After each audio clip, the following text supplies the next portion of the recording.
शोषितांचा, वंचितांचा आणि पीडितांचा आवाज म्हणजे बी पीपल न्यूज. आत्ताच सबस्क्राईब करा.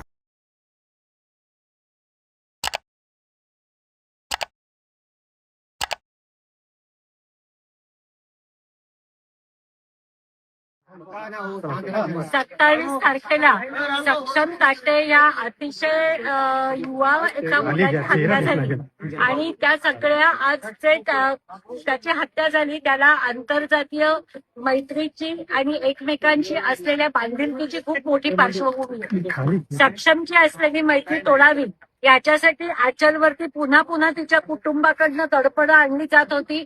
हे आचलनी 2 व्हिडिओ रिलीज करून त्याच्यामध्ये सांगितलेलं आहे. सक्षम 18 वर्षाची पूर्ण होण्याच्या आधी एकदा तक्रार करून त्याला पॉक्सोमध्ये अडकवलं होतं, पण त्याच्यात ती 18 वर्षाची पूर्ण झाल्यावरती तो गुन्हा खोटा होता, माझ्यावर तडफड आणलं होतं हेही तिने सांगितलेलं आहे. ज्या दिवशी सक्षमची हत्या झाली त्या दिवशी त्याच्या विरुद्ध गुन्हा दाखल करायला पुन्हा आचलला पोलीस स्टेशनमध्ये नेलं होतं आणि तिथे पोलीस स्टेशनमध्ये सुद्धा तिने अत्यंत ठामपणाने सांगितलं की माझी कुठलीही तक्रार नाहीये.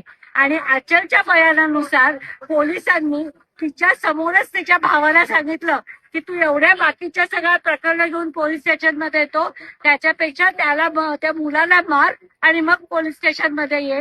या सगळ्या गोष्टी आचलने तिच्या व्हिडिओमध्ये सांगितलेल्या आहेत. हे प्रकरण हे जात वर्चस्व वादातनं घडलेलं प्रकरण आहे.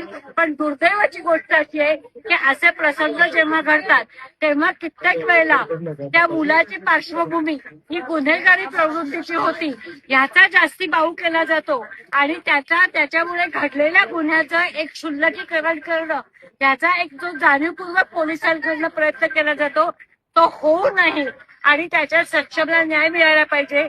आमची नांदेड पोलिसांकडनं अशी अपेक्षा आहे की याच्यापूर्वी अक्षय भालेरावच्या प्रकरणामध्ये जे घडलं ते आता घडणार नाही आणि अतिशय निपक्षपातीपणे पोलीस याची चौकशी करतील आणि अक्षयच्या कुटुंबाला जसा न्याय मिळाला नाही तसं न घडता सक्षमच्या कुटुंबाला त्याच्यामध्ये निश्चितपणे न्याय मिळेल.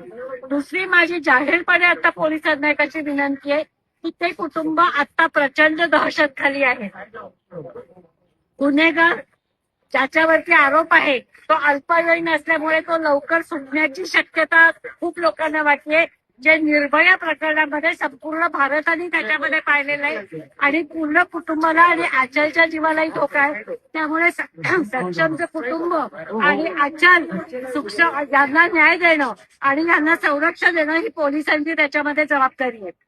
मी वंचित बहुजन आघाडीच्या वतीने असं जाहीर करतेय की सक्षमला न्याय मिळण्यासाठी आम्ही झगडत राहू, पण त्याच्याच बरोबर आचलच्या सगळ्या शिक्षणाची जबाबदारी ही वंचित बहुजन आघाडी उचलत आहे. त्यांची मागणी अशी की साहेबांनी ही केस लढावी, ज्या पद्धतीने परभणीच्या याच्यामध्ये साहेब स्वतः वकील म्हणून उतरले होते.